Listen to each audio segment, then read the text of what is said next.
Welcome to BYOD, the podcast where the guest defines the topic. As always, sponsored from NASA, not another stand-up app. The Jira app that makes your meeting fun and meaningful. So give it a try. Today, my guest is Kit Fren from Accenture. He's based in Brisbane, Australia, and I will have an amazing chat with him about teams, change, AI, diversity in teams, and Lego.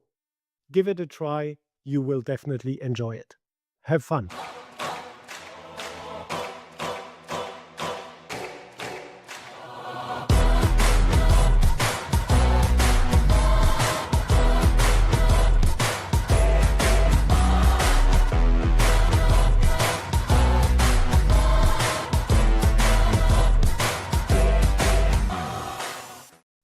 So, welcome again. Today with me is Kit Fren from Accenture, Atlassian creator, podcaster, and on the other side of the world. So for me, it's early in the morning, and for you, it's afternoon and goes straight to evening. Hey, Kit, nice to have you. Thanks a lot for joining. Lovely to be here. It does feel weird communicating over so much sea and land, but yeah, lovely to be in the same virtual space.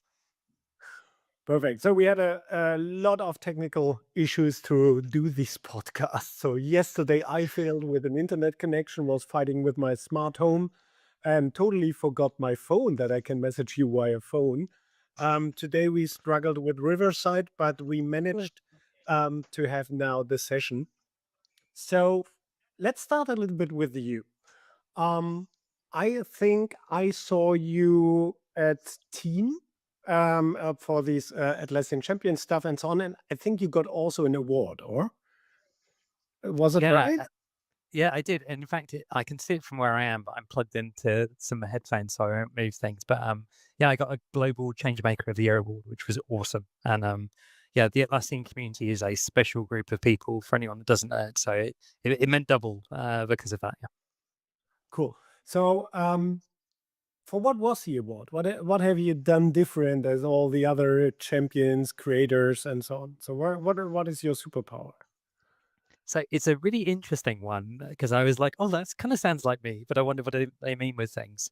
And the definition of the award, I haven't gone back to check what it was last year to spoil things, but it's very much about using the tools as part of making change and doing things there. So I am a massive geek, as a number of us in the space are, and it's a weird place to be active if you're not a bit of a geek. And really, it's about using the tools to help activate our communities. So I'm really, really fortunate that in Australia and New Zealand, we've got a whole bunch of amazing community leads now, champions. Um, I guess I like to geek out with them and use the tools to help us organize and create, hopefully, vaguely interesting, amusing, chaotic events to help our communities grow. So, what was so using the tools and integrating it in change processes? I mean, also the Atlassian tools have at the moment big change processes, so everybody is still struggling with a beautiful new UI. I like it, but I'm still searching for my stuff. Um, so what was the content? What was your output? Was it writing community articles, how to handle specific things? Was it podcast? Um, where can people see what you're doing or So read? you have to be in Brisbane is the interesting thing, right? So most of my community things are actually physical in person. So I guess it's Oh, kind of ironic, like in that I'm talking about tools that are about digital spaces and things, but um, I I think the area where we try and be most different is around the experiences we create. So our premier event that we run every year, we have a series called Agile in Wonderland that we run across. Well, we tried for 4 cities this year, but we made 3. So Sydney, Melbourne, and Brisbane, Mianjin, where I am. And it's very much about creating a unique space for people to engage with the Atlassian tools. And I think that's what they reference when they think neat around things. So it's nobody not so knows. much. So you don't Yeah, get an addendum, so that's why you got this one. Um, cool, perfect. Um, so what are you doing when you're not getting awards? So what is your day-to-day life in Accenture? It's a really funny one. People often look at me and they're like, "What do you do?" And it's being someone with the job title consultant is a bit like that anyway, right? But specifically with me, I think people struggle to understand what I'd be doing day to day. So a lot of my time is spent on our Atlassian partnership team. And that sort of has two branches with things. So one is enabling my colleagues. So I just checked the numbers, and we've got 801,000 people in the company globally, which is pretty incredible. And it's my task in some things to like enable, inspire them to do awesome things with Atlassian tools. As you'll know, with your team, Bjorn, you can do some pretty awful things with tools to teams. And so I think helping make sure that we're doing good, not weird stuff, is part of that. And then I guess the other half is like the same for our clients. So making sure that the teams from my side can help support them doing awesome things. And it's never been a more like exciting and challenging time to do that, right? With all the stuff that we can make happen Yeah, in the cloud. that's interesting. I mean, Accenture, I think everybody knows the name. A lot less people know exactly what they are doing. So it's something with consultancy. Um, Yeah. but 800,000 people. So, and you try to do change, you're focused on it, listening tools and so on. So how do you what is your plan on, also how execute a plan to get the 5 minutes, the 60 minutes, or a couple of hours internally from all the people, and how to focus, who is a stakeholder, who is a multiplier, who is potentially somebody where you shouldn't go in the first part with a new Atlassian tool and so on. So how do you manage it in these huge organizations? Because that sounds like a totally crazy task. I think you have to be committed to not planning too much. It's the classic agile kind of dynamic, right? As like if you tried to break down how to spread anything like across 800,000 people, I'd really challenge, like regardless of what it is, so that to be effective. But especially when you've got a group that's very dispersed. And actually, I think it's why there's a lot of commonality between my work as a community person in Atlassian and generally, and my role at Accenture, right? Because fundamentally, it's about different people and getting them inspired to do something. And my role is a fail if people only do stuff when I'm there, right? If you as Bjorn, my teammate, are only talking about how great Jira is because you think I'm watching you, then my role doesn't work. So it's about building things where people take that initiative and are like, oh yeah, that would be quite fun. And I think part of that is being okay when it's you have to know which people to leave alone at least for a while. So I remember you got some colleagues, and it's like you clearly see they're suspicious of you saying something, and you have to know when to not push and be like, "It's okay, I'm here when you want something." At the end of things. So, um, yeah, I think that's my answer around it. It's that element of community building, and actually, my thing that I'm most proud of us making within Accenture is something called Agile Geeks. So we've got a Okay. community internally, and like all large organizations, there's lots of departments and practices and things, and they change every now and again when you do stuff. And I think about 8 or 9 years ago, we had a bundle of our teams in the UK, and our counterparts in Latvia, mainly based in Riga. And we did all sorts of really cool projects together, mainly at media clients in the UK. And after each one, I guess initially we didn't want to say goodbye. It was like we were going and doing different things, but we didn't want to lose touch. And so back in the day, and it was originally on HipChat, which for Atlassian people dates things as part of the cadence. We built this Long community time originally ago. called Jira Geeks. Yeah, a long time ago. I remember getting it was Stride, wasn't it, that they were going to replace for a while. I remember getting excited about that. And we built a community that was um sort of complementary but not related to our day jobs and our titles, basically to moan, encourage, like share things with each other. And I think that's probably been my proudest and most successful way of spreading that love, like through the organization and collaboration. And it's still not a community that I can tell what to do, right? It's still a group Yeah. of rebellious, interesting, niche people with odd ideas, but it's definitely the best way that I can think of to like build some sense of community and engagement around something. I mean, that's always cool. In general, building a community to see it growing after time, but also building a community in an organization like Accenture, where you have a lot of influences, a lot of wins from the outside. So department changes, role changes, etc. And people then can still stick to community. That's really cool. HipChat, interesting. We're creating a new app at the moment, a user manager app for cloud, and we figured out that Atlassian never cleaned up their APIs. So when we Oh, I bet. HipChat is still in the APIs, and it was really funny because we created a screen where you can see all available products, and there was HipChat and some other old stuff. So what's that? Okay. It's still in there Uh, just in case they come back to the product now. maybe, or it's one of our developers just said, it's always good never deleting something you don't know what you break. So, so um, you mentioned already Europe. You are based in Australia, so I worked globally. Sometimes I still work globally. I mean, also Resolution is a global marketplace vendor. And this is the most difficult time zone match you can always have. Yeah? So Europe and Australia is, for me, it's early in the morning. It's close to your free time in the evening. How do you manage? And you also said you're now growing into a global role. So I assume more time zones will come. Um, I saw a lot of people struggling with that, and I saw a lot of strange strategies from sleeping in complete different time zones to somehow make a match with that, and so on. So, what is your strategy to work globally with different people? How you handle it? So I've been working asynchronously with the Scrum team or trying to start one up, and I think it's been a really interesting experience for that flexibility and needing to work across time zones. So it was originally suggested by one of the learning team I was working with, and my initial gut reaction as a agile coach, Scrum master, kind of keen bean was like, no, we failed all sorts of the key tenets that I would say you always have to have there, like dedicated team members, same time zone, and things. And I think Yeah, what was really interesting was like I was like, well, but also this would be a really interesting experience to see how good or bad it is with the tools that we've now got in 2025 around things. And I think for the most part, the actual work has been fine. So we're using a combination of Atlassian Cloud and especially Loom to collaborate.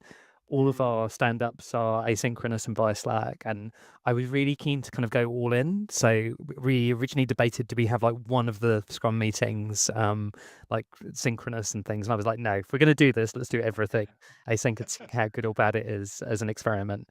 Um, and what I found really interesting was that all the work is fine, the actual kind of sprint meetings, but quite quickly I got really lonely. I was the only person in my time zone, and it was really interesting. What I really missed was like the side chat in the meetings and yeah, like establishing the private jokes and things. And it was interesting. We had like one team meeting, and out the back of that, we established 3 or 4 bits of shared humor around things that we liked, and then those became part of the work. And with the asynchronous stuff, it was just very effective, but it lacked that humans because you don't do it when there's not the other person there bouncing back immediately. Like I can't see when you giggle about something, and so yeah, I missed that. So we brought back in like virtual coffees for nothing else, no work chat, but just for the human connection alongside the yeah. asynchronous kind of meetings. And so I found that very interesting learning experience. I'm quite interested to do it with a couple more teams just to see whether that's a pattern, and it's the human bit that you miss, not the work happening in the meetings. That's super interesting. So because I created a training in the beginning of the year, Agile Ceremonies for Impact, where direct focused on Scrum teams and on the meetings. Because what I saw mostly is that when the Agile mindset or framework, or name it however you want to name it, failed, it was mostly because the ceremonies were bad. So, and I analyzed this with tons of organization, talked to a lot of Scrum coaches, also saw it in our organization at Resolution, what is good, what is bad, and created the training because I checked a lot of other agile trainings, and there was always one slide for a stand-up, one slide for a review, but nobody was really focusing how to do it good, how to do it interesting, also after 6 months or after 12 months, because this is a challenging part. The first two meetings are always good. That meeting number 24 is the interesting one. And in this training, I'm totally against asynchronous collaboration because, and that's the main reason, because I think the social part is missing, and the discussion is much more difficult on sending Loom videos to, hey, that's what I created this sprint, and then another person need to react. So you need to have people with really strong habits, with writing things down, giving feedback in a written format in Slack or in a Jira comment, a work item comment or whatever, is much harder as in a meeting. Hey, I don't like this button, or I don't like this result. Um, so how is you mentioned you're doing it with Loom videos and other tools. So how does a review look like? So somebody finished something. Is the person then recording a Loom video and you have a huge Slack thread, or all the comments in Jira? How does it look like? Yeah, so we've got a workflow bot that does loads of nudges to people with partial adherence to things. And I think I should probably caveat my whole experience with saying I think you probably can't be a proper synchronized, maybe even co-located team for like tip top of effectiveness. But I think this is an interesting example in that there's all sorts of reasons why this team couldn't be that one, right? The mix of stakeholders just meant we were always going to be dispersed. And so I think it's about finding the least worst compromises in that context with things, given that we couldn't move it. Now, I encounter lots of organizations where they say they can't fix it, and I'm a bit suspicious of them. I'm always like, can Yeah, you really not slice your teams so that they're in the same time zone? And I think most of the time it's an excuse, like, or they're focusing on the wrong blocker, I should say. I think they think that their team structure is the blocker, and it's not. They need to pick something else. Now, I think with this one, what I've seen is I do agree with your point that it's all about the discipline of the team. Like you need to be really tight on things. The sort of patterns I've seen is like the Loom videos can be really, really good. And it's the classic sort of show me thing. It's that whole, even when you're in a meeting physically with people, and I've had so many meetings where you walk in, you all walk out, and you realize a day later you've all walked out with totally different takeaways from the meeting. And then my tip yeah, as an agile coach has always been to like visualize during the meeting and like that would be with like sticky notes and the whiteboard and the sketching like previously. I think it's actually quite interesting how close Loom is to as an example to like that experience because you're clicking through and showing things, and so it could be quite good for that. Um, I do think that the overall time spent is probably higher though than just having everyone Mhm. co-located. I think people think that there's this magic with asynchronous where you're saving time overall, and I think that actually there's some goodness to the classic Scrum guidance of like 15 minutes a day, everyone being there, everyone looking at the same thing together, where actually that's very focused around things. Um, but it's Yeah. important to have options, right? You've got to have the option to do these things. It's interesting because this time saving stuff is also when I ask my team, or we switched 2 years ago to a 4-day work week, and we analyzed all our meeting patterns and said, okay, we need to optimize our meetings. Can't be that we have stand-up meetings 45 minutes, and it was mostly me talking with another person, and 5 people were bored to death in parallel because it was a one-to-one discussion. So we heavily worked on our meeting culture, and I saw it also in previous organizations where I worked for, that when you have a good structured meeting, then it's an amazing time saver. But it can be so quick that a meeting burns time, Mm. just because of the structure, how it's moderated, how's the preparation of everybody, and so on. So it's um, what I find still super interesting is that a lot of people accepting bad meetings, and I think that's the main pain point where people should stand up and say, "Hey guys, let's try it a little bit different because this meeting structure, whatever, is not working for us. Can we change X, Y, Z?" And that's what people. What I see more and more, it's people should do it. But this is such a hard part to stand up and say, "Okay, this meeting is BS. Yeah, so let's do something else." Interesting. So when Atlassian came up with Loom, so I knew Loom since many years. It came up initially with these amazing sales tool where you can send personalized videos in your cold emails to thousands of people with low effort. So that was their initial MVP, and they become more and more these. Um, I call it bad meeting replacement because it in the first pitch from Atlassian it was pitched as a meeting replacement and said, no, it's not a meeting replacement. It's a bad meeting replacement, or it's a Confluence page replacement, or it is a screen replacement, but not a good meeting replacement.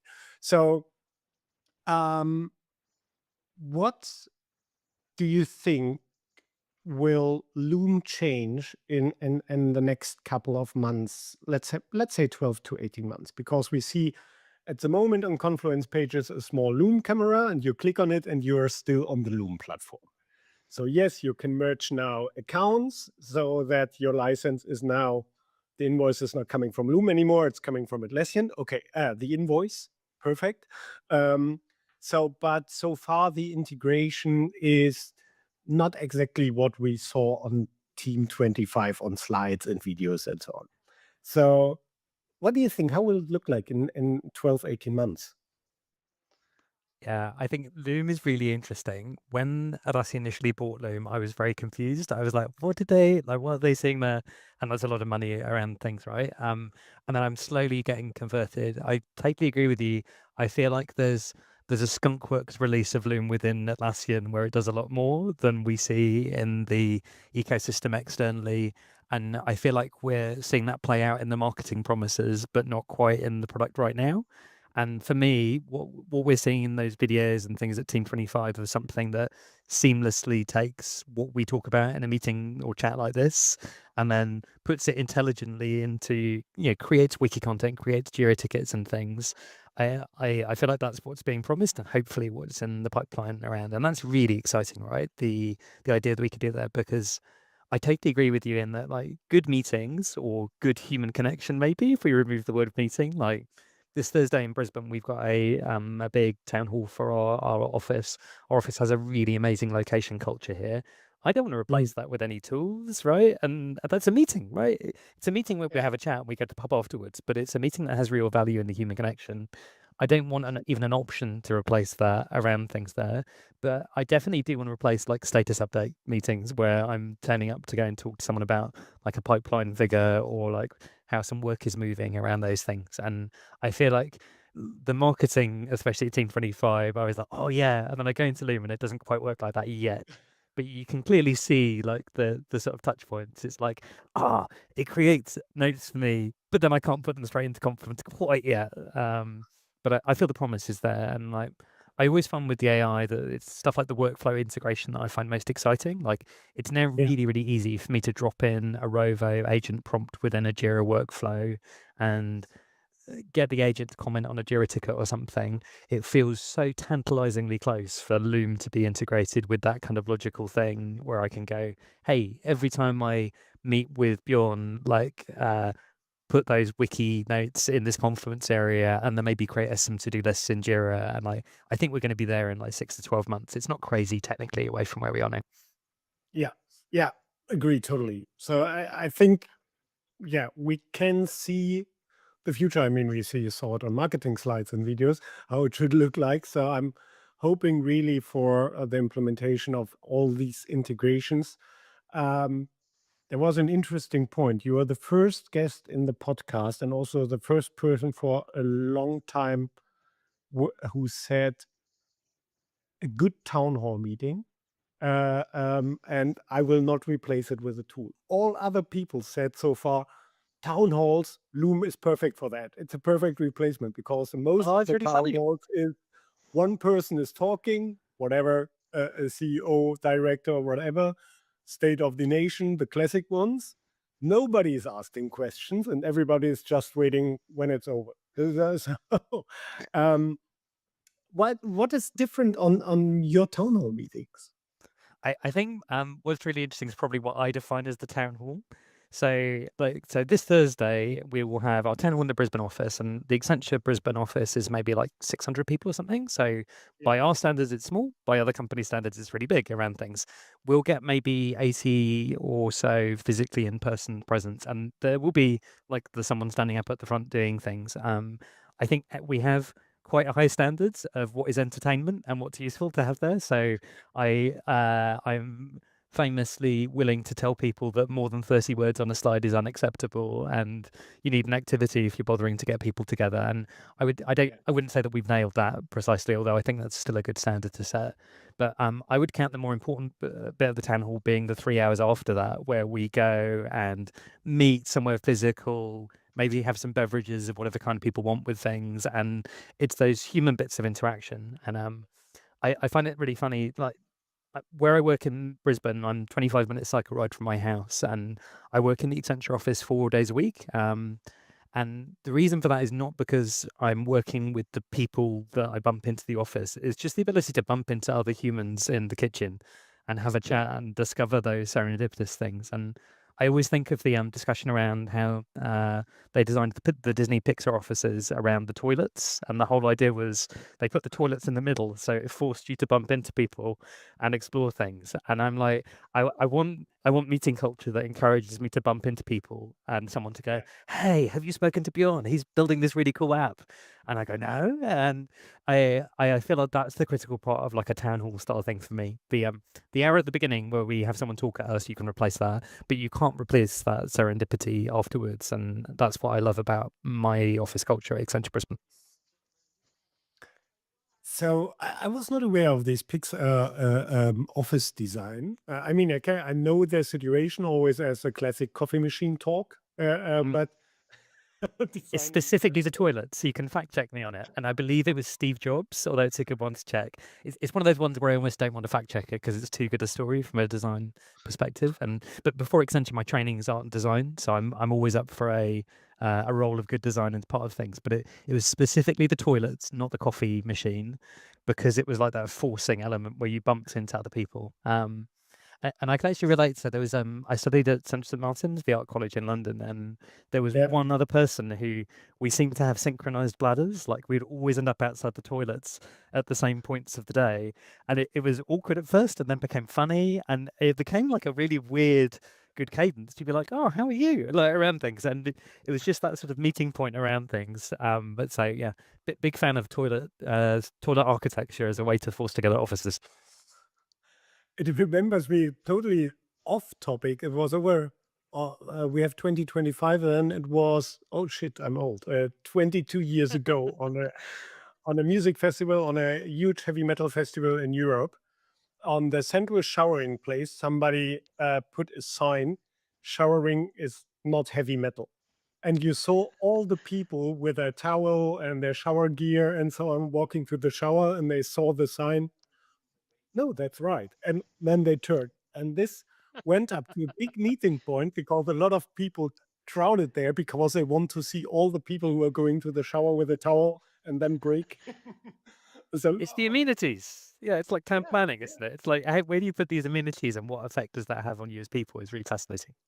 Okay, that's amazing. So means the first takeaway of the podcast is create communities close to showers or toilets. Yes, those are our key thing. This is a podcast about plumbing now. We're going to pivot away from Atlassian and tools of work. It's all about where you place the toilets. Yeah. Perfect. Um, so besides all the talks next to restrooms, showers, and so on, let's come a little bit to a point how you organize meetings. I mean, we heard already you have this experiment with the asynchronous collaboration. You use Loom. It needs a lot of discipline. So when we come to your habits, your personal habits, so are you a person who preparing meetings, or are you more the person jumping into the topic, try to understand the first 2 minutes, what's the topic here, and then you talk answer to questions and so on. So are you more preparation person? I think I'm really bad at preparation until I look at like some of the ways that I work and I wonder whether I'm right. So um just the fact like the reason why I got into Atlassian and Jira and things is because it builds kind of constant preparation around things. Like Yeah. if you use a tool like Jira to manage your work or Trello or anything else around things, I feel like you're almost ready to go the whole time. And I remember talking to one of my colleagues, friends, ex-peers in the UK, John Pockroy, and when COVID started, I was messaging him and going like, "How's it going? Like, have you noticed any challenges in the way your teams are working now that we're all trying to be asynchronous?" And he said like, no change, no problem. We were already running effective meetings. Moving into this weird new world was like so easy to do, and I feel like a lot of the things that we codify in agile ways of working practices and things just help you have that constant sense of like any point where you have that snapshot moment, everything's kind of ready to go. And it's a little bit like some of my objection to. I don't think it's what SAFe says to do, but I think where a lot of organizations up with frameworks like SAFe is they end up creating this massive preparation load to get ready for an event like PI planning, which is not what Yeah. SAFe says to do, but it's how humans typically react to like that guidance around things. Um, and I feel like when you see things go well, it should be because that's just like a natural snapshot. You go like, Bjorn, what's your next 3 month roadmap? And you don't have to prep. You just go, oh, it's here. It's here. And I feel like that habit building, like you're referencing, is really important to that. So I don't prep for meetings very well at all, but I feel like I'm constantly doing things like curating my knowledge in Confluence, building Yeah. things on boards and other things. And that means when someone asks me, like, oh, how's the learning strategy going? My answer is always to flip up Jira and look at the board. It's not to say, hang on a second, give me 12 hours and I'll put together a slide deck to tell you about like where we're going with things. And But this is, but yeah, let me jump into this point because that's an interesting one. Because also this habit is super difficult to develop. Yeah. So when I look in most of the work items in Jira or in other tools or Confluence pages, let's stay with work items. There is a summary. The summary is 10 kilometers or miles long because nobody fills in the description. It's maybe in the right status and has maybe a label or whatever. So means um, I had this learning many years ago, but I also failing from time to time with that. I had a amazing getting things done training. Oh, well, also more than 10 years ago, where the first task was there was a 3-day training, and the trainer said, "Okay, first task just today is writing all the things down, what's in your mind, in your head. So private, business, whatever, all the tasks, all the books what you want to read, all the movies you want to watch, all the um, travel locations. Write everything down." And the effect was amazing because when I finished after a couple of hours, I had 200-300 things on a list. Uh, it felt like, okay, now it's gone. It's not on my shoulders anymore. So, and now I can think about stuff. And then I worked 1 year in these getting things done methodology, which is super hard because you need to write things down, you need to proper describe it, you need to sort it, and so on. And I always need to restart still today. So I have when I have 2-3 busy weeks, then my Jira issues looking awful. When I have some normal good weeks, then my stuff is better documented. What is how do you manage this to have this in real time maintained? So are you taking specific slots during the day to maintaining the stuff, and how do you manage this, especially in stressful times where you don't have the time to maintain this stuff?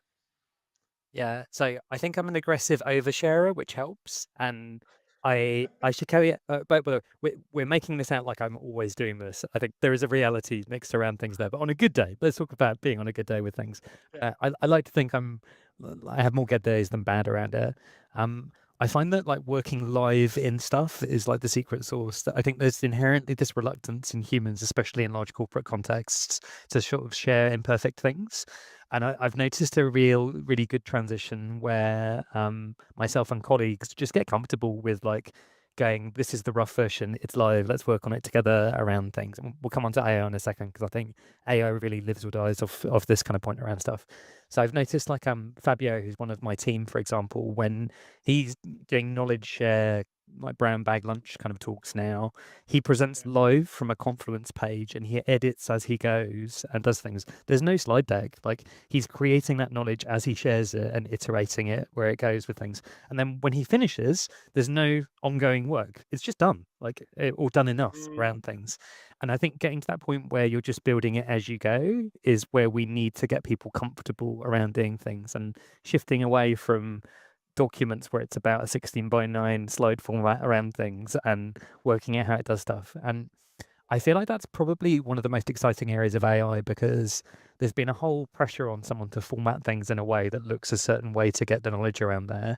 And like we are months away from that being like something that the agent does for you, right? Where all of that Yeah. kind of formatting and curation of things is not the important bit that we're needing the humans to do. And it's like the AI can present it maybe in multiple ways for whatever audience is at the end of things. There's a really amazing tool called Napkin. You can do it .ai. already. Yeah. Yeah, you can do it already. I had these aha momentum 2 weeks ago, and it was not at Les Rovo, so sorry for that. I did a brainstorming with a colleague about a pitch of a new project. So, and we always use since a year roughly ChatGPT as an additional brainstorming partner. So it means ChatGPT microphone is the whole time open, and it's document the stuff, and we're using it like, okay, now ask me 30 questions where we haven't thought about it or what we haven't discussed. This is already amazing. So that's the best prompt always: ask your large language model, ask me 30 questions about it, that you know everything. And on some point, we switched from ChatGPT to Claude because ChatGPT is nice for this conversation stuff and so on, but is at the moment not perfect with numbers, strategies, etc. There's Claude at the moment a little bit better. So we switched the whole conversation to Claude and said, okay, now structure it. And it came up with 2, 3 more ideas. We said, okay, we like it, we don't like it. And then the idea was finished. It was described also a little bit like a Confluence page. And then we just said, okay, and now create a pitch deck for it to the targeted person. We mentioned the targeted company, create a pitch deck for it. And after 2 minutes, I had an HTML page in a PowerPoint presentation stylish thing with the brand color of the company, with all the wordings, all the learnings, and so on. And it was possible to send it out. So, in many years ago, there was always this phrase, PowerPoint, an amazing tool where you can spend 8 hours to say something for 20 minutes. Yeah? So I totally agree with you. This is totally changing. So the format is changing, the preparation is changing. I don't know how many hours in my life I spent 5 minutes before my presentation started on fixing the last slides and so on.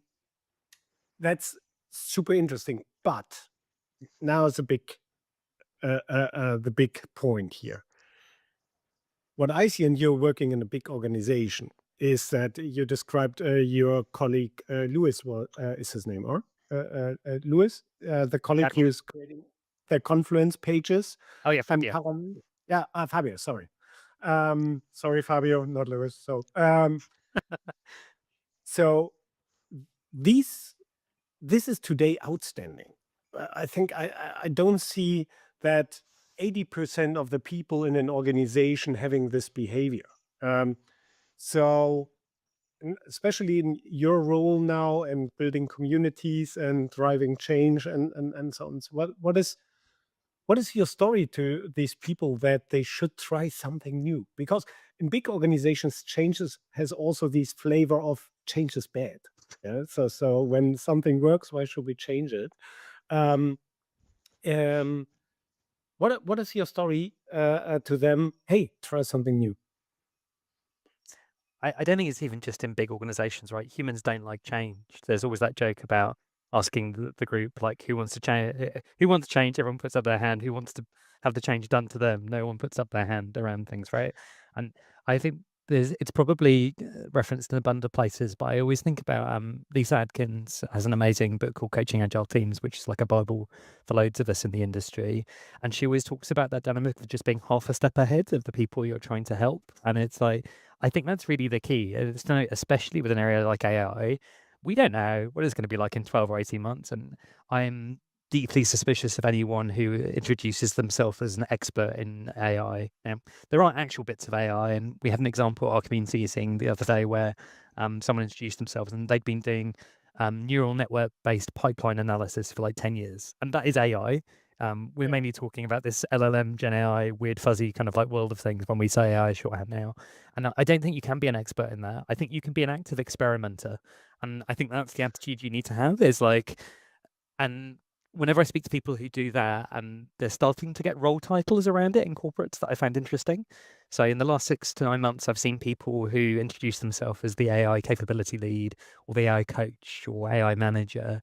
And I think what's interesting is like when you actually dig into those that are excited and I think genuinely in the role for the right reasons, you go in and they're basically people who like to tinker, they like to experiment, and then they're willing to share that and pass it on.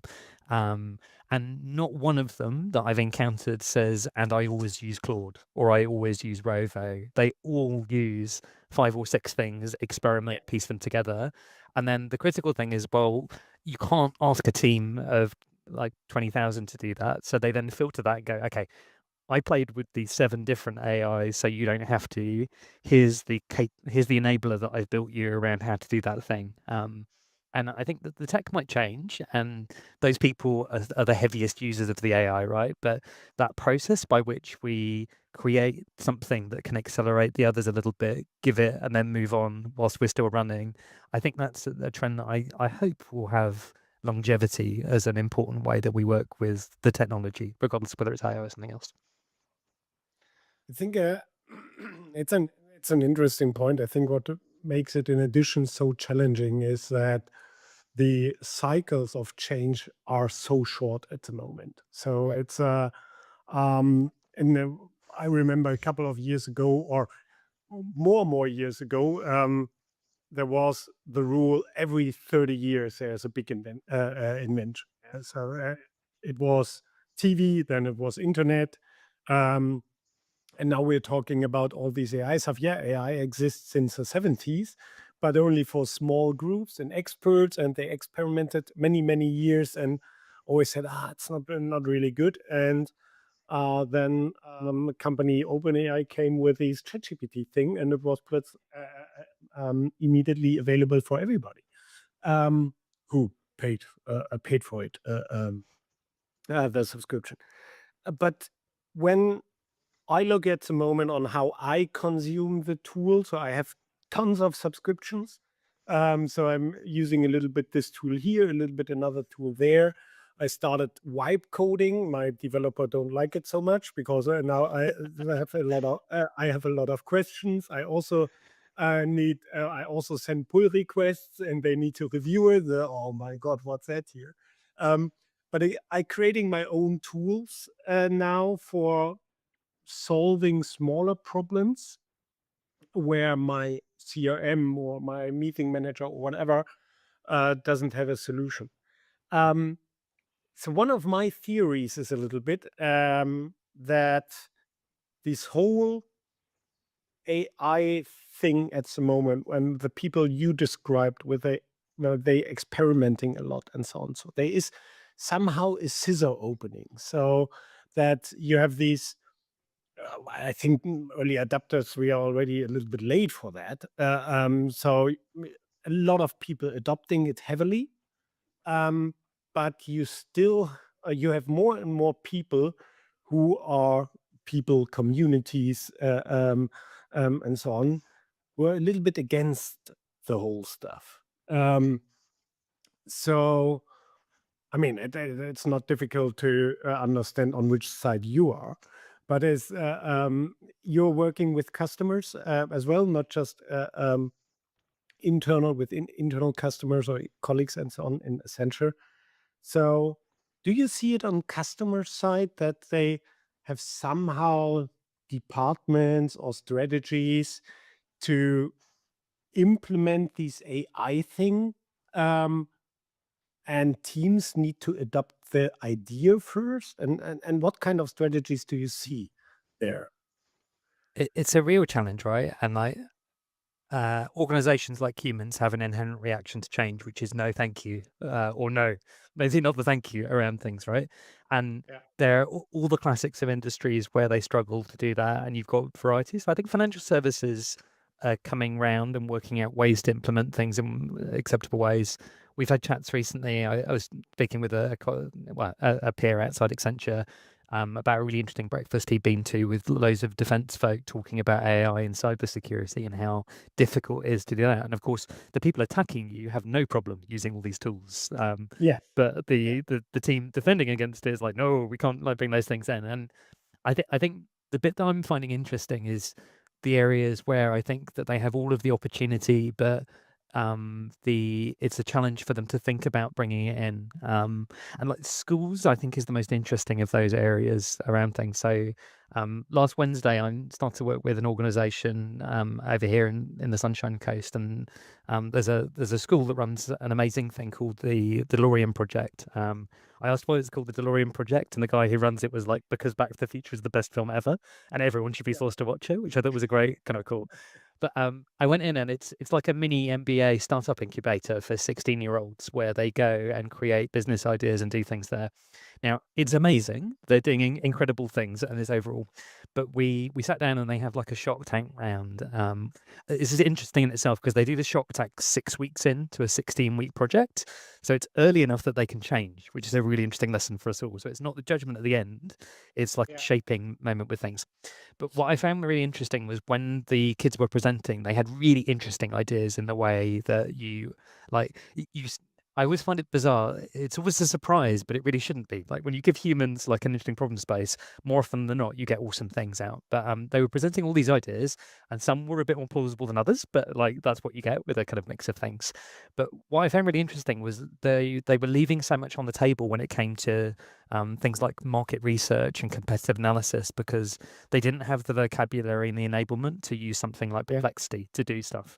And that's not their fault. It's not their teacher's fault. Because it's incredibly difficult to keep up with the stuff. And me, as someone working in a technology-based organization, like, in fact, it would be a waste of my time not to spend a proportion of my week experimenting and trying stuff out and doing things. But like a I typical like this. teacher, it's really, yeah. That's an amazing sentence. Uh, okay, sorry for interrupting you, but I need to note it down. So sorry. Hey, go for it. But like, say, a typical high school teacher, even a really good teacher, where are they going to have the time to experiment with 6 AI tools to determine the one that they should enable their students in using to do that there when they've got everything else on the table and that's not part of their organizational priorities? But if they don't do that, how are we preparing the 16-year-olds to be contributors and learning and active in organizations, right? So you've got this pincer of problems in that we're not Yeah. able to educate very well young people in how to take advantage of these tools. And so some will just do it because humans are incredible and they will experiment and do things off on their own. But you can't rely on that for equality and socio-economic progress and things. And then you've got these big organizations where they're a bit reluctant and scared and they've got valid concerns around things. And so there's two big chunks of our society that aren't able to really benefit from this value. And I think that's really interesting. And I think you have to attack both of those groups to enable them if Yeah. we're going to get the value out of things. Otherwise, everything we're going to do at the moment, it's all the low hanging fruit, whatever cliche you want to use, right? It's Yeah. yeah, you and me doing AI in our startup and making our slide decks made by a robot is not like the societal benefit, but the 16-year-old who's able to actually contextualize their amazing innovation idea and find out how to accelerate it, that's what really excites me around what we do. That's that's a really good point, and I like your picture with the schools. I have a couple of friends who are also teacher, and I think personally they are, and they're also saying it. We are 10,000 miles away from where we should be at the moment. So it's because it's when you think about the whole education system. So we put kids into chairs in front of tables, reading books and learning a lot of stuff. Where today I wouldn't start to calculate a hard formula or whatever. Anyways, I just ask a tool. So it's I think it needs a fundamental change in education. I think I still believe people should read books and should understanding the concepts of stuff. Um, and but the whole education system should go, from my perspective, more in the direction: how can I structure my thoughts? So how can I ask the right questions? How can I what I see at the moment on myself? I read a study that, and in this study they said, okay, the whole LLM usage and so on is a little bit the downside because we are not using our brain anymore often enough to think about stuff, about complex things, etc. We are just asking. So, and I think that's right. But what I see personally on me is that I'm consuming a lot more stuff. So I'm reading so much more answers from large language models and requesting the answer. That's not right. I think that maybe I should prompt a little bit different, or I should ask another tool, or I should do my own research. But my content, what I'm consuming per day, has since a couple of months minimum a multiplier of 4 or 5. So, and this gives me a lot of new information, and I think handling these informations should be taught, because I'm still also not good in it. It's a little bit this buffer overflow scenario. But then let's. I think it's a really good point. So to come to the next part of the podcast. So, like every guest, you're always allowed to bring your own topic. So, and you picked diversity.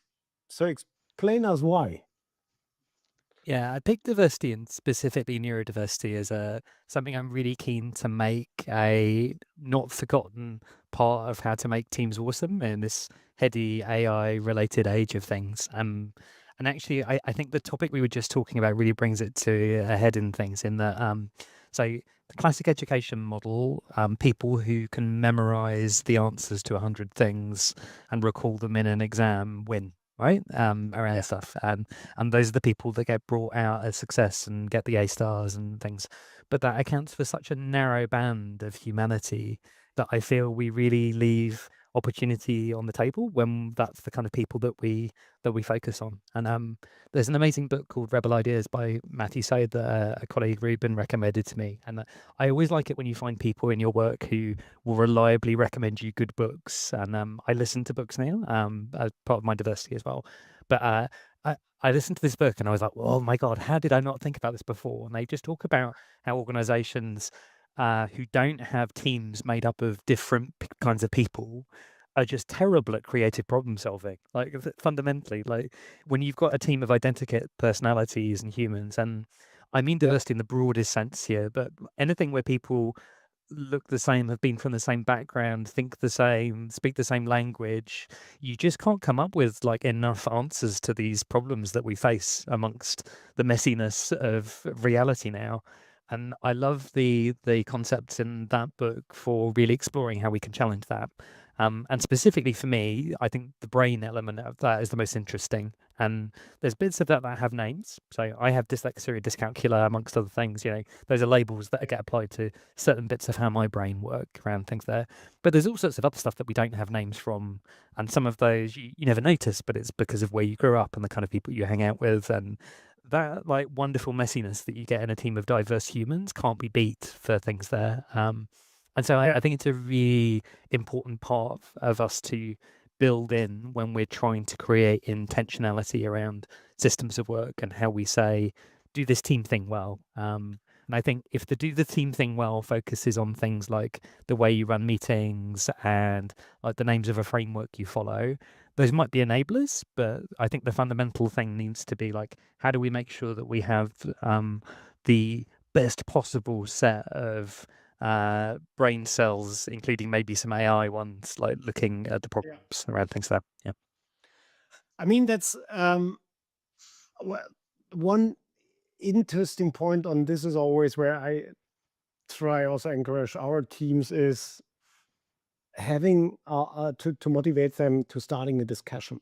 Yeah, so it's there are so many aspects in organizations. So you have hierarchies, you have roles, and so on. So there's somehow automatically seen that some people don't speak up, but they think that's totally shit what is presented here or explained, but they don't speak up. And I always try to motivate guys, please speak up.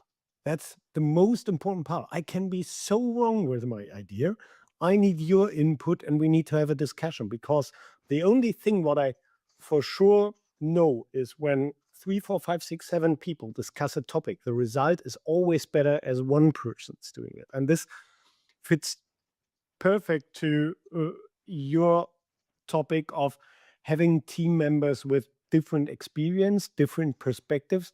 This enrich these discussions more. So and you can work with these experience. But how would you no, let me ask it a different question. Have you seen um, something what you or somebody where you were totally impressed and surprised? So of a team reaction or interaction in a collaboration environment where you were surprised and maybe left the virtual room or the real room and said, "Wow, that was something what I haven't expected." Yeah, I had a really amusing version of it recently, and we've our partnership, our Atlassian partnership teams, undergone a refresh recently, and we've got a new leader in place called Billy Rowland. And my colleague Nick explained, he gave me his sort of profile summary after having met Billy like a few times, and he was like, "Yeah, he's ex-American Army and blah blah blah blah." And I was like, "Oh, that sounds interesting."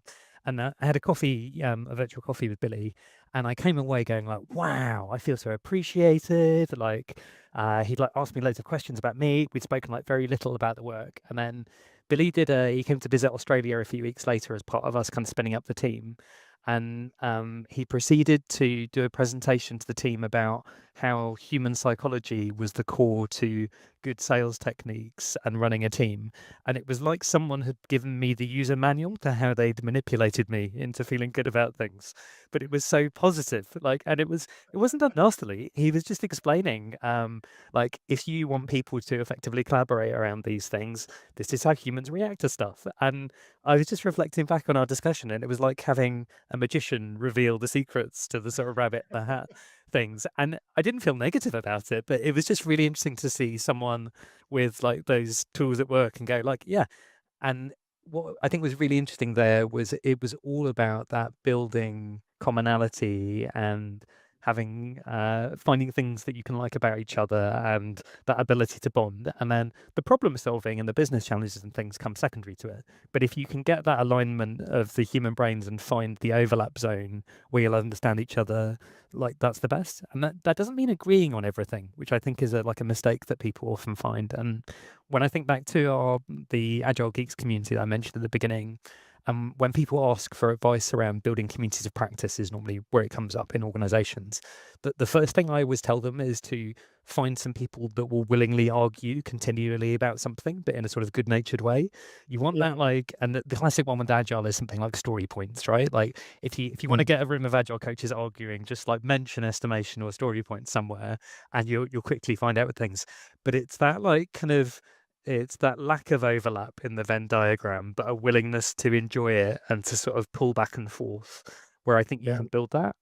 What I loved about Billy or going through that interaction with Billy was that I think at the beginning we didn't agree about everything, and he used a phrase of he said something, and I was like, "Ugh, I'll have to sort of tell you that bit's wrong about stuff." And he used the phrase, "You're about to piss on my cereal, aren't you?" And I thought it was just that he was okay with it. He was okay with me breaking apart something that he'd presented around it, and then us moving forward together around something and having a bit of misalignment that we welcomed, and then knowing that, hey, rather than us being two circles totally overlapping, having some overlap and some bits where we would differ would be way better for us as a team when we go and find something next around stuff. And when I look at the teams where I've enjoyed working with over the years, they've all had an element of that. They've all had, or a lot of that, where we're like Mm. quite different people.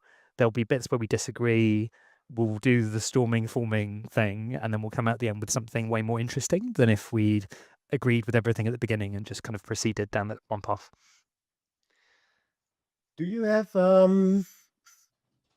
because it's interesting uh, um, to get all the power of a person, all the different habits, behaviors, and so on, because you have also aspects of in teams you have more extroverts. They very often are louder in the team, and this means the introverts more shut up and accept things. So, and that's one of the most difficult team dynamics to harmonize this. Do you have techniques for this, or do you love a specific technique to make sure that everybody in the team is heard? I love Lego Serious Play. Have you used it before with your teams? No. So Lego Serious Play is my favorite thing for getting teams together. You'll love it because it's only physical and and there's not really a virtual equivalent with things. And so I arrived at Lego Serious Play because I used to, and still to a certain extent, I do quite a lot of teaching of agile courses and then more Async courses at Accenture. And we always used to, at the end of our agile and Scrum foundational training in the UK, build a Lego island, and things would happen on the Lego island and you have to respond to them. But I had this nagging feeling that I was a bit of a fraud, and anyone listening who's a consultant may feel this problem themselves, where I was like, I think I'm doing something scientific with this Lego, but like, am I, or is it just that I've got a bunch of Lego? People like Lego with things. So one of the first things that I did when I changed from working at Accenture UK to Accenture Australia, I don't know why it took me moving halfway around the world to do this, but it did. I I worked with the team and we scheduled in Lego Serious Play facilitator training because I was like, I've heard of this thing. I think it's a thing we should do. And I love it. It's a really fascinating process or framework. There's a few fun bits of it. I'll very much praise the kind of introduction, and there's a really good free book that you can download from a gentleman called Michael Fern, who's a Lego Serious Play fanatic, I would call him, based in Australia, and he's released it free as an ebook. And it was developed initially for the Lego group and specifically for their C-suite, which I found really interesting. So Yeah. it's not for, or it wasn't originally for like a team to do a retro that was a bit fun. It was literally for their CEO and gang to go away for 3 days and like work out their 5-year strategy. And to cut a long story short, the Lego group went through a bundle of changes, and as part of one of those, they open sourced it as a framework. So it's weirdly back to the world of software. And so Lego Serious Play is now open source. Like you can't not kind of be okay to do it around things. And like you could go forth after this podcast or webinar and then proclaim yourself a Lego Serious Play facilitator. And there's technically nothing anyone could do to stop you. It's open source around things. But the bit that I love is you go through these little loops, much like an agile team, where there's a question and you build an answer to the question, and then you Yeah. share it and you reflect. And what's really, really interesting with teams is, so you get a bundle of people in the room, and regardless of the organizational team, there'll be a mix of those character types around things. And I really love it when you've got a mixture of people who are classical introverts or extroverts around things. And what the Lego does is it takes what's inside their head and makes them externalize it. And because it's Lego and it's in front of them, it's an object, it doesn't actually matter that much whether the person's a confident speaker and doing things, because their Yeah. idea takes shape in front of them. And the time boxes are too short for you to be good at it. So it's not about building the Eiffel Tower. You've got like 3 minutes to build this thing. So you end up with these bizarre metaphors. And I remember one of my favorites, I did this with Easy Agile, who are another marketplace vendor in Atlassian. Someone Yeah. built like the pyramid of misaligned communication. And it was this blue pyramid with like things falling off it and stuff. Someone else had the whale of scope creep and things. So you end up with these weird visual metaphors and storytelling. And what happens when you have them in a group is like, you can see if someone's been left out of the conversation because their object is sat on the side of the table. And it means Yeah. the whole group has to go like, the duck, we haven't included the duck. Like, what do we do with the duck as part of things? And so it goes from the problem being one person not being confident expressing themselves to it being the team has to like integrate the whale of scope creep somehow. And what are you going to do Yeah. about that? And like, when you put these bricks together, how do you form those compromises? And it's the most bizarrely simple but powerful way of bringing people together around something I have seen in like my 15 years of working with different scale of organizations now. It's like a cheat card for humans. And it's this weird mixture of like a bit of the process and the magic of like a low fidelity medium like Lego, and short time boxes that sort of come together with this stuff. And so more than anything else in any tool, Lego Serious Play is my top pick for like a sort of cheat code for getting humans to collaborate on something. I need to check it out. I have a planned team meeting in a couple of weeks, so that's maybe a nice task. Um, so let's come to another aspect here. What I have seen last Friday, the last time, um, experienced worker and young starter, young professionals, new generation. So you have, especially in Europe here, you have the huge discussion of Gen Z is joining more and more the work environment. The discussion started a couple of years ago, so companies tried to refresh themselves a little bit that they fit to Gen Z. And I heard last Friday in a meeting a story where somebody explained, yeah, there was a young woman. She did the job really well because she was so enthusiastic about the topic. So it was not about maybe her experience or her knowledge or whatever. It was the passion, uh, um, what she brought into the topic. And when the stuff was finished, I thought about it and said, I mean, that's cool to when somebody sees a passion from somebody. That it's just because the person was much younger as yourself. Is it then the only highlight where people can shine? So the passion or whatever.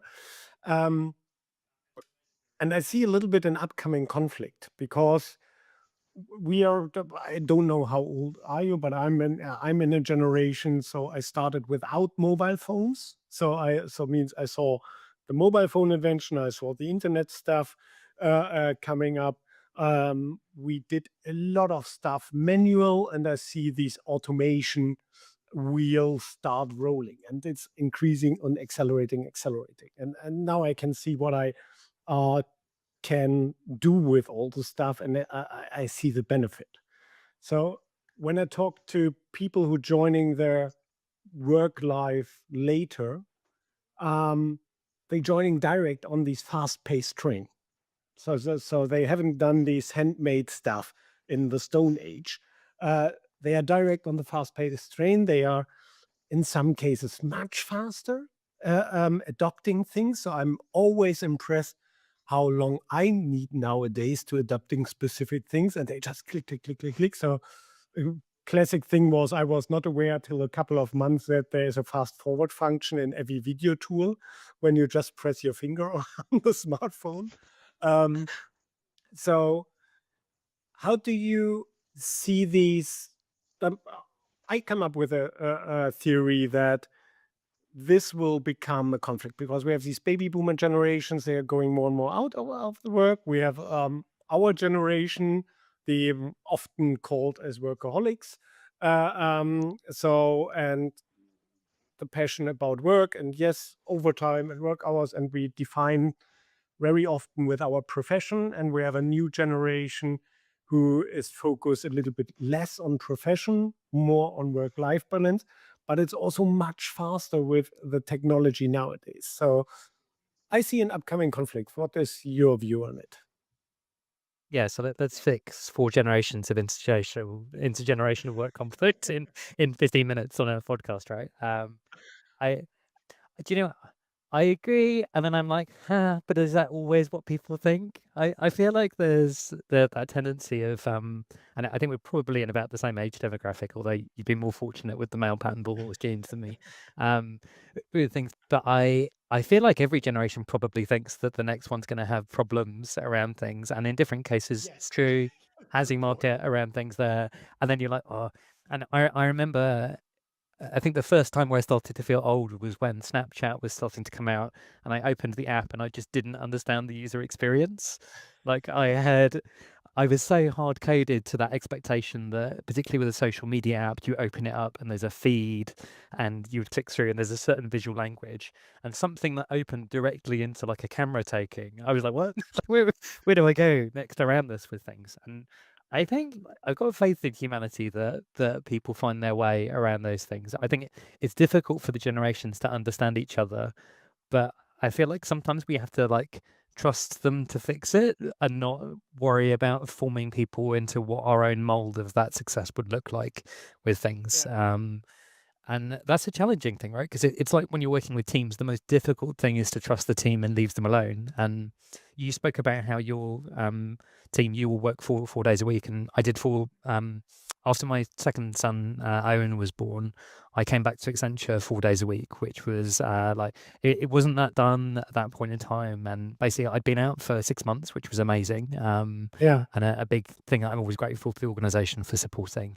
And I had a panic like 4 weeks before I came back, and I was like, I don't want to be back 5 days a week. I want to be like home with my son and Yeah. things. And the most difficult thing was not the organization being unwilling to support me or things.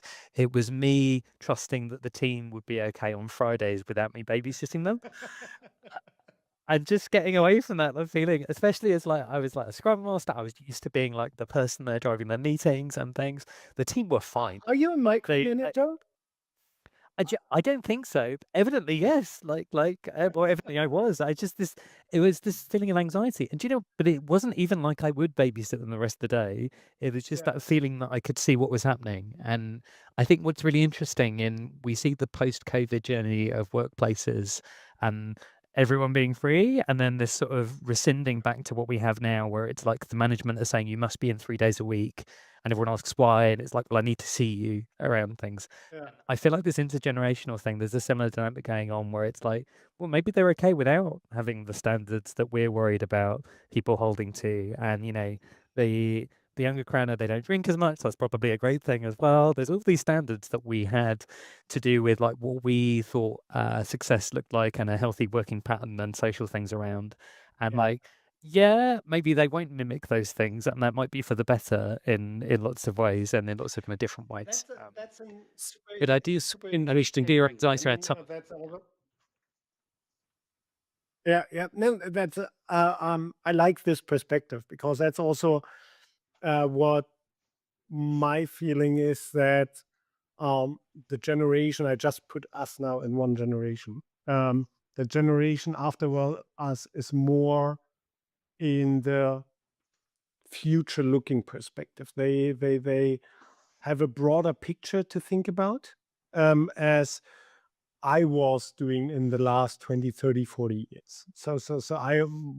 My questions are very often about the here, the now, and not so much about that. I mean, also about how to act sustainable for future and so on. Yes, for sure, but it's not my major thought every day. Yeah. So, and I think that's also a super interesting point that um, I get a lot more questions about upcoming things. How will the future of an organization look like? The future of a product look like? A future of how people consume things look like? And at the same time, and that's I think the interesting constraint.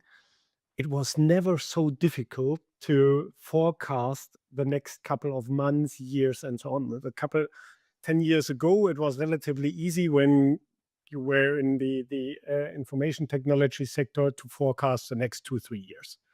So a little bit more of this, computer will getting smaller, more power, this will lead to this, etc. This is nowadays not really possible anymore. Um, Interesting. I like the point with your 4 day week that you were afraid of the Friday thing, but it was also our um our thought when we came up with a 4 day week. So we tried to implement it shortly before COVID started, and then we canceled it and said, okay, we can't do it during a pandemic because nobody could foresee how long it takes and so on.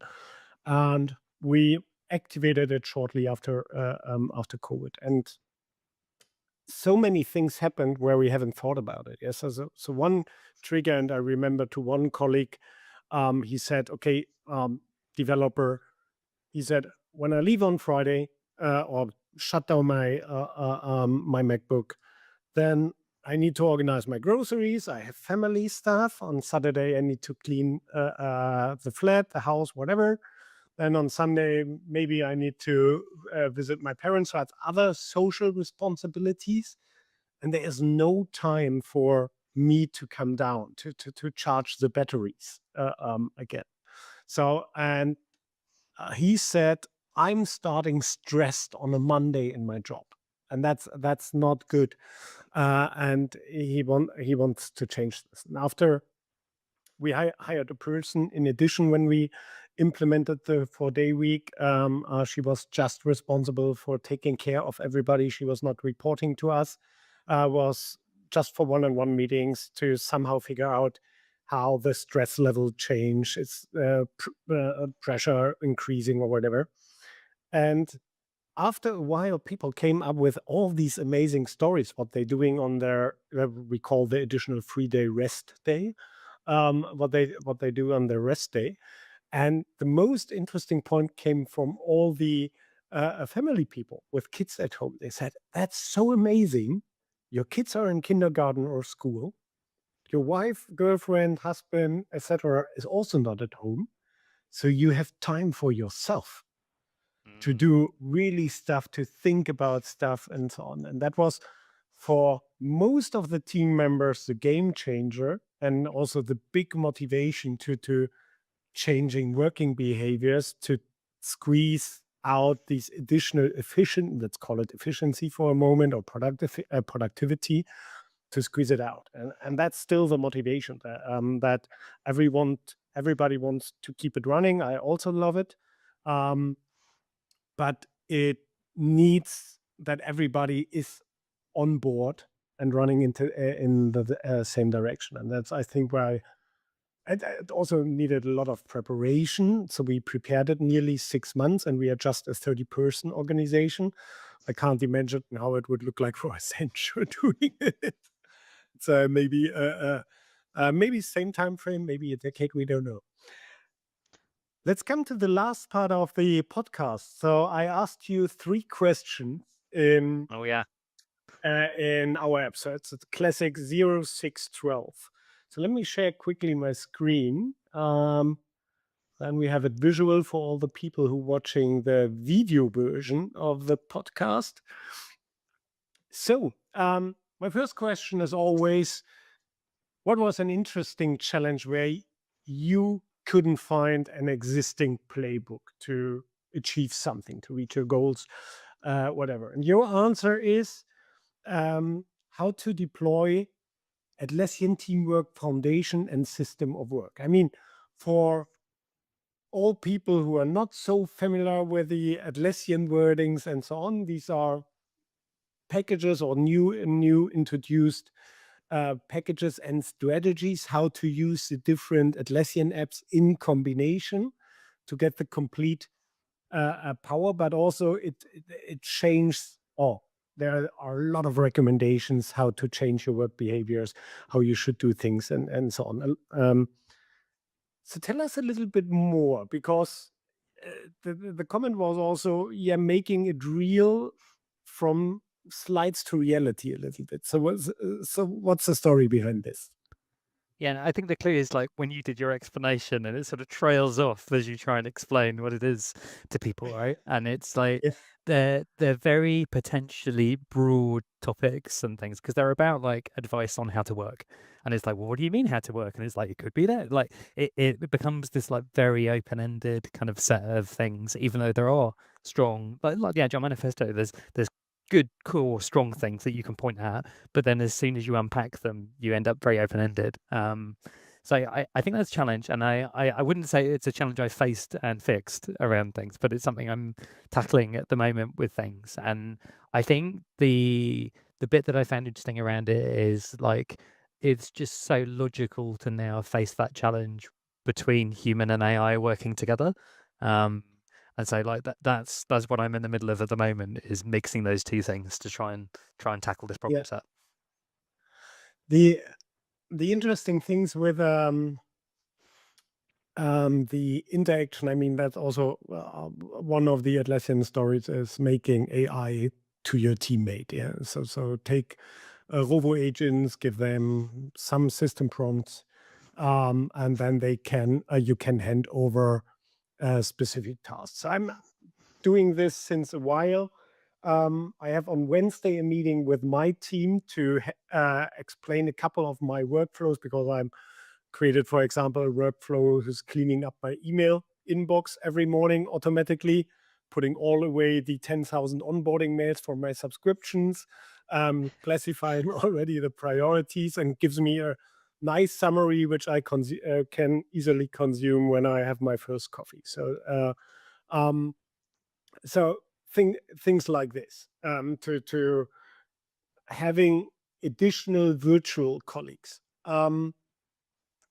The interesting point is here, I think, when we look on other industries, in this information technology industry and everything what is around the consultancy and so on. So we always saw automations a little bit more. Yeah, there was an email, then there was spam, then there was automatic spam filter, so and then it was productive again. And you have a lot of these stories. The interesting point I really see on complete different industries. So with these, I see a huge increase of acceleration in the whole industry part of automotive machines and so on. They always worked with robotic. So for them, it's relatively normal to have colleagues who are not human. Mm. But also this changes now a lot because they get more robots. Um, what are your thoughts on who will be which vertical has the highest potential for improvements of all these human AI system of work interaction? So it's a good question. That's a great question. I think linking back to an earlier discussion, so like I think it's not going to be the one that people expect or want, right? Because it's like the classic when you go into a large organization and you're asked to help out a program, and they always pick like the most difficult one, dealing with some like legacy ERP kind of thing. They're like, fix this program, and you're like, that's not the right one to fix. It's kind of area there with things. So I don't think it's going to be like financial services or government or things there. I'd like it to be like the schools or some of the areas where we spoke about before, because I think it's one of the areas where there's the least actual blockers if you just like catalyze them, and they have the biggest kind of outcome. And it's like so the session I was at last Wednesday, we were coaching 8 teams of 16-year-olds in my kind of room. Each of them had 3 to 5 kind of teenagers.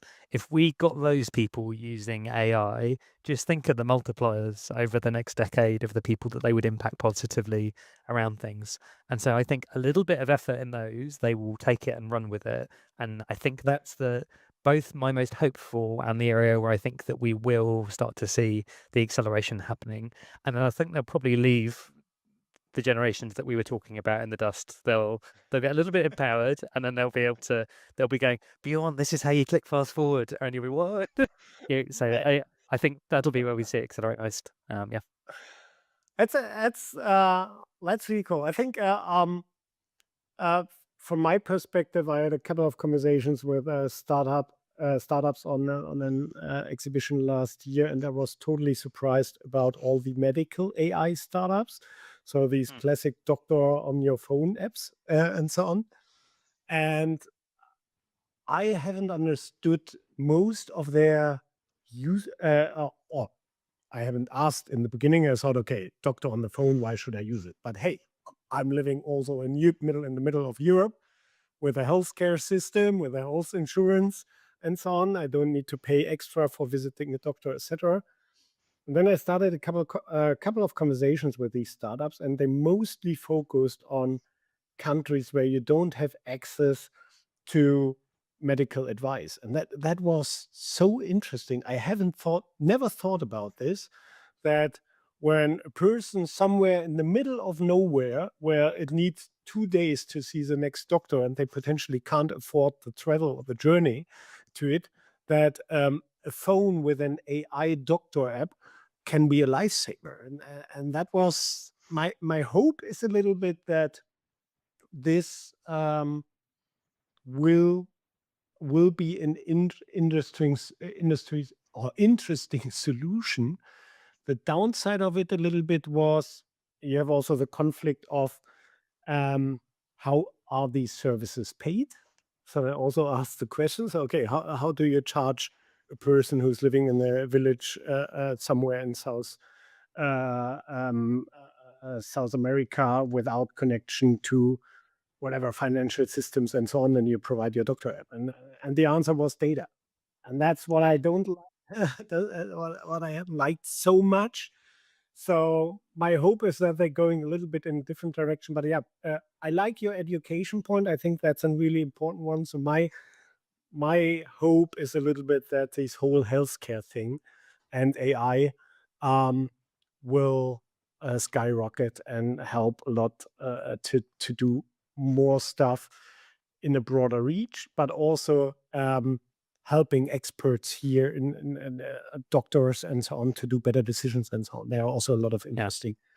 Um, um, But even to your question, so your question is very telling because it's from people like you and me, and like I'll make some assumptions now about us, right? But we're clearly we've got different accents, but we're both white middle class men from a certain section of the world. We probably have yeah, quite an overlap in like some elements of our background of working in the industry. Now, when we ask this question, you and I imagine in like industry columns in a diagram somewhere around things. That's a very particular way to view the world, right? And I love the yeah, fact that this whole space is going to solve problems in ways that don't make sense to us from categorization. So like maybe the demographic it's going to solve for is like people who like the color blue and are located at a certain altitude. Like, and that might be the segment that they help with, not yeah, healthcare or the other things. And what I love about the potential of AI is like, and the reason, so if I was asked to solve this problem with a bunch of smart consultants and things, we're going to come up with a human compromised answer because we've only got enough brain space to help advise on a way of working in an area like that. But when we feed yeah. all the things that we think into the models and we use the AI as part of it, we can provide a way more nuanced and complex answer to something than is constrained by things. So I think that'll be the interesting next step. Yeah, that's a really good point. Okay, so let's check. What did you face in the next 6 months? I mean, we are talking about AI the whole time already. It's in nearly every part Cliche of as the. 2025. Mm, It's good. I mean, um, it is everywhere or nearly everywhere at the moment. I think I had only one podcast episode where over 1.5 hours nobody talked about AI. So I was at the end totally surprised about it. But it went completely in a different direction. I think it was Julie from Elements. I don't know if you know her, the CEO of Elements. Um, so your point in the next 6 months is how to make AI meaningful. So you in the preparation you mentioned also, okay, when we look on the Atlassian AI, there was a huge shift from paying $24 per user last year or in the last 12 months for having access to Rovo and paying additional for having access to Atlassian Intelligence to bam, now everything is included in the premium enterprise and standard licenses. Um, so how what do you mean with making it meaningful?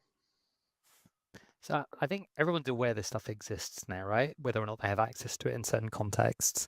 I think about dynamics, and let's put aside Rovo and things for a second. But it's like, so my wife and her sister are quite reluctant to use AI. When I chat with them, but they're always like taking the mickey out of me with using ChatGPT for everything under the sun. And I find it very interesting when I can introduce scenarios where it's just startlingly obvious how it could be usable to them as normal people. Like, I don't think you and Yeah, I are normal people, Bjorn, right? We've discussed the like, we're at one end of the spectrum, being able to use the six tools in all sorts of yeah, funny ways in a way that makes sense to us around things there. And I remember I was having a chat with my sister-in-law and one of her friends. We were planning a holiday last week, and I was just like, well, let's just send ChatGPT on a deep research mission to work out where we could all go on a holiday together around things. And they were like, you can do that yeah, with the thing? I was like, yeah. Just, and I think what was really nice as part of that interaction was working with people and going like it's not just a Google search. And I was feeding in like someone doesn't like cheese, another person wants this and to go for cycle rides in the morning, and we fed it in, and then we went off and did some other stuff for half an hour, and then it came back with a deep research report, and it was half wrong, but it was really amazing to see them get inspired. And I think both from like a personal perspective and in business contexts, I'm really interested and challenged about how we get similar sort of aha moments in our teams with things where people go like, oh, it's not about me searching for the Microsoft Word document I lost. It's about having something that's really meaningful for my job around things and doing that there. And I love when you see little glimpses of that in meetings with people. I had it another one 2 weeks ago where I showed someone how simple it was to bring the AI into backlog refinement, so they didn't have to go and find all the other stuff. But that like little magical sparkle when people are like, "Oh, like I didn't realize it did that." Like that's what I want to try and make something that is. I don't want to remove the magic. I don't want to codify something that's in the Yeah. difficult there, but I want to make it more reliable to how I can spark joy in that kind of Marie Kondo sort of way around AI. It's interesting. I see, well, I would say nearly every week I learn something new at the moment, or I conquer a new workflow where I haven't thought about it. And I like your example with the travel and research for travel stuff and so on, because you can do it so good. You can describe your characters, your hobbies, what you like, what you don't like, and it should come up with a plan. And we all know the person who need to organize a family travel is always a person who ends up with searching hours and hours and having phone calls or chat messages or whatever. No, I don't want to go to this one and so on. So yeah, I had last week for me, I try at the moment to learn drums again. I played drums in school a little bit, just 6 months, not really in a band. And my classic midlife crisis, instead of buying an expensive car, is just I bought a drum kit and started with that. And I found a tool. As I played last week a little bit with Zuno AI, where you can create amazing songs with just a couple of words. And we created songs for all our closest friends. And we had some beverages together and started with that, just some attributes of the person, hobbies, and so on. And then you have a funny song. And then I found another tool where you can put every song on a song on it, and you get all the notes and marks what you need to playing every instrument out of it with AI. And I thought that's so amazing because it opens up um, the world of music to me much more. I have access to so many learning content now. I can learn now all my favorite songs instead of playing all the time the same groove. I just put my favorite songs in it and can start with that. And I think these are all these amazing examples where AI is for somebody meaningful. Um, I mean, we both take now examples in the private context, interesting wise. I'm sure we have tons of examples on the business context as well. So 12 months. So we had already the point that at the moment it's so super difficult to forecast the future, the next couple of months. And you said you plan to be in 1 year to have this system of work, a leading system of work through the leadership globally. I assume you mean Accenture leadership, I or mean both, Bjorn. Although I feel very boring now. My three things are related. Maybe that's good or bad with things, but yeah, both is the yeah, answer. Yeah. I, I really like it because it's as I understood it. So you mean leadership globally? Um, you mean the Accenture leadership, or just I want to do it for everyone, Bjorn. I want to help people understand how to take these nebulous things and aspirations okay? as So actually like encoders. Yeah. you are the person with really small goals. No, I'm just joking. That's that's an amazing task. Do you have? I mean, you explained already a lot about how you do things. What are your experience and I mean, a big part is change. We discussed this a lot. How to motivate people for change, how to keep everybody under the same umbrella, but also that's good when they are not agreeing all the time and discussing stuff and so on. So do you have, and you said in the beginning you are not the planning person so much, or so you're not plan every step and so on. Do you have a plan for this, or just a draft, or somehow a foggy picture where I want to do this, this, and that to achieve this? Or is it, we will see, it's like a bike ride? You don't calculate every corner in it and so on. Well, it's like I always describe when people asking for a metaphor of agility, I always talk about Google Maps, and it's like when you go on holiday, you put in your destination, but like Yeah. Google Maps is knowing that something's going to change on the way and having an approach that can tackle it versus you looking at the map and drawing the pen at the beginning. I feel like I have a lofty aspiration around this when I've got a whiteboard on Confluence with things.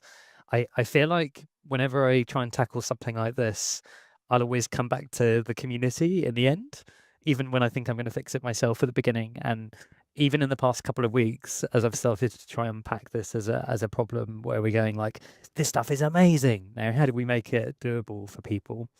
I immediately have started to like find other people and then be like, oh, and we can work on it with you and things. And I met a colleague this morning, Daniel, who was like, he found me, he connected me, was like, oh, I want to do this thing around AI activation in an area.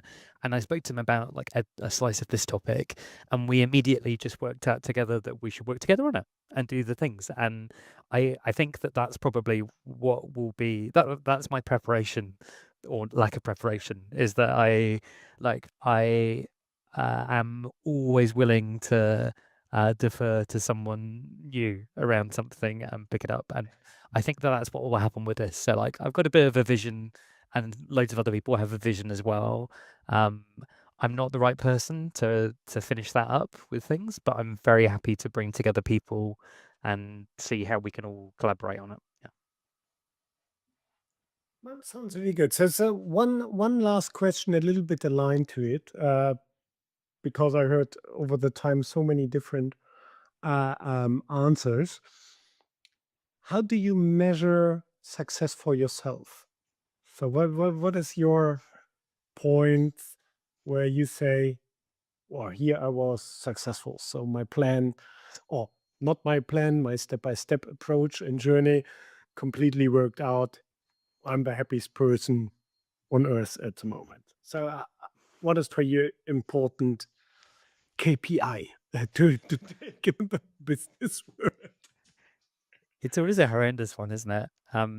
One of my colleagues at Accenture, Howard Johnson, he declared that I'm the person that has most fun at the company. And I think that that is a really good KPI, and maybe not like necessarily that I feel I'm having the most fun, but if other people go, you look like you're having the most fun in this company of almost 1 million people, I think that's probably a really good aspiration to have. And yeah, so do you know, probably that, like, put aside all the others, Yeah. I think if people look at me and go like, you look like you're really enjoying what you're doing and engage with things, I think that's probably a really good thing. And the thing about setting good KPIs or OKRs with things is always that like debate around like, how do you tell with these nebulous things? But I think a really interesting indicator is whether other people vocalize that you look like you're having fun and doing something interesting. So if I was to measure one thing, like how many people per month tell me that I look like I'm having fun and doing something interesting, that would be the way that I measure it. I'm really looking forward to see the dashboard at some point for this. Yeah, like a fun score dashboard. Yeah. Yeah, fun score dashboard. Kit, thank you very much. It was an amazing 90-minute chat. Uh, I had a lot of fun. I learned a lot of new stuff. So I noted down one amazing sentence. So it would be a waste of my time for not playing AI, or not playing or experimenting with AI um, in every week. I have the serious play stuff. I noted down the Redel ideas book. That sounds interesting for me as well. Um, where can people see you, meet you in person the next time or virtually? Um, Yes, I'm a relentless oversharer mainly on LinkedIn, so you can find me virtually on LinkedIn. If you are lucky enough to live in our lovely city of Mianjin, Brisbane, or be visiting, you can come to one of our community events. And I'm hoping to be at Atlassian Team Europe in Barcelona, and if not, then in wherever they're holding it in Team 26, maybe in Anaheim. Yeah. Perfect. Looking forward to then hopefully meet you in Barcelona. My way to Barcelona is much shorter as yours. So, Kit, thank you very much. It was a pleasure. I really loved the conversation. Um, I wish you an amazing evening now, and my working day starts. So, Yeah, have a good thanks a one. I lot. can tell you the future is good, Bjorn. The future is good. Perfect. Thank you very much. It was really amazing. Have a great one.